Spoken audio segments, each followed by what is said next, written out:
മിശിഹായിൽ ഏറ്റവും സ്നേഹമുള്ളവരെ, ഇന്ന് നമ്മൾ പങ്കുവയ്ക്കുന്ന തിരുവചനം അവൻ പറഞ്ഞു, കൃപ ലഭിച്ചവർക്കല്ലാതെ മറ്റാർക്കും ഈ ഉപദേശം ഗ്രഹിക്കുവാൻ സാധ്യമല്ല. കുടുംബജീവിതത്തെക്കുറിച്ചുള്ള ക്രിസ്തീയ കാഴ്ചപ്പാടിനെക്കുറിച്ച് ഈശോ പങ്കുവയ്ക്കുകയാണ്. ഓരോ ദൈവിക വിളിക്കും അതിന് വേണ്ടുന്ന കൃപ ഓരോ വ്യക്തിയുടെയും ജീവിതത്തിൽ ആവശ്യമാണ് എന്ന് അവിടുന്ന് പറഞ്ഞു വയ്ക്കുകയാണ്.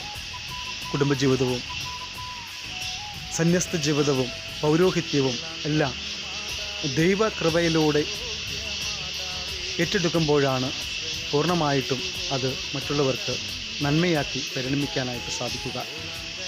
ഈശോ പറയുന്നത് പോലെ, നിങ്ങൾ എന്നെ തിരഞ്ഞെടുക്കുകയല്ല, ഞാൻ നിങ്ങളെ തിരഞ്ഞെടുക്കുകയാണ് ചെയ്യുക എന്നുള്ള അവിടുത്തെ ആ ഒരു വചനത്തിൻ്റെ തീക്ഷ്ണതയിൽ നിറഞ്ഞു നിന്നുകൊണ്ട് ദൈവസ്നേഹത്തിൻ്റെ കൃപയാൽ വളരുവാൻ ഓരോ വ്യക്തിയും പരിശ്രമിക്കേണ്ടതാണ്.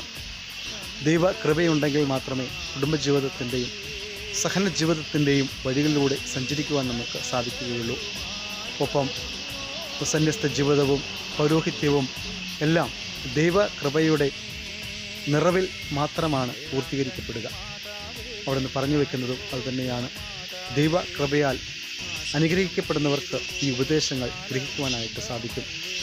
അനുദിന ജീവിതത്തിൽ നമ്മുടെ കുടുംബജീവിതങ്ങളിൽ ഉണ്ടാകുന്ന ഓരോ സാഹചര്യങ്ങളെയും ദൈവകൃപയാൽ നേരിടുന്നതിനും അവയിൽ വിജയം വരിക്കുന്നതിനും നമ്മളെ സഹായിക്കുന്നതും അവിടുത്തെ വലിയ പദ്ധതിയാണ് എന്ന് പറഞ്ഞു വയ്ക്കുകയാണ്. ആ ഒരു സ്നേഹത്തിൻ്റെ തണലിലേക്ക് കടന്നു വരുവാൻ തിരുവചനം നമ്മളെ അത്രമാത്രം സഹായിക്കുന്നു. പരിശുദ്ധാത്മാവിൻ്റെ വലിയ കൃപ നമ്മളിൽ നിറയപ്പെടുന്നു എന്നുള്ളത് യാഥാർത്ഥ്യമാണ്. കുഞ്ഞുങ്ങളെയും മാതാപിതാക്കളെയും കുടുംബങ്ങളെയും ഒക്കെ കരുതുവാൻ നമ്മളെ സഹായിക്കുന്നു